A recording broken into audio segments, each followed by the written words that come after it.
રાધનપુરમાં આરોગ્ય કાર્યકર ચિરાગ ચાવડા પોતાના જન્મદિવસને કોઈ ઝાકમઝોળથી ઉજવવાને બદલે ટીબીના દર્દીઓને કઠોળની કીટ આપી જન્મદિવસની ઉજવણી કરી। 60 જેટલા ટીબીના દર્દીને આજે કઠોળની કીટ વિતરણ કરી એક નવો રાહ ચીંધ્યો।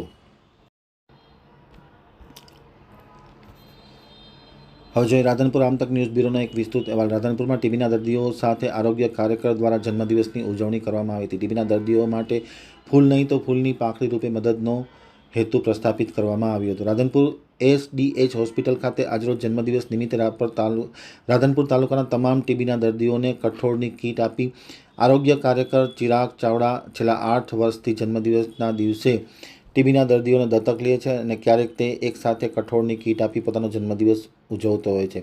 જન્મદિવસ ઉજવવાનું આજે પણ બધા લોકો કરે છે। લોકો મસ્ત મોટા ખર્ચા કરે છે, પાર્ટીઓ કરે છે, કેક કાપે છે, પરંતુ આરોગ્ય કાર્યકર પોતાના જન્મદિવસની અનોખી ઉજવણી કરી અને સમાજને એક નવો રાહ ચીંધે છે। આરોગ્ય કાર્યકર ચિરાગ ચાવડાએ આમતક ટીવી ન્યૂઝ સાથેની વાતચીતમાં માહિતી આપતા જણાવ્યું હતું કે છેલ્લા કેટલાક સમયથી પોતાના જન્મદિવસ નિમિત્તે ટીબીના દર્દીને દત્તક લઈ એક પછી એક કીટ આપી અને આ સેવાનો યજ્ઞ ઉજાગર કરે છે। આજે પણ 60 જેટલા દર્દીઓને તેમને કઠોળની કીટ આપી પોતાનો ધર્મ બજાવ્યો હતો। આ પ્રસંગે ધારાસભ્ય લવિંગજી ઠક્કોર, ક્ષય અધિકારી doctor Parmar, Radhanpur sub district હોસ્પિટલના આરએમઓ ડૉક્ટર કે પંચાલ, અશ્વિનભાઈ દાફડા, ધીરુભાઈ દરજી, પિયુષભાઈ પટેલ, શૈલેષભાઈ ઠાકોર, ઇકબાલ ઘાંચી સહિતના લોકો ખાસ ઉપસ્થિત હતા।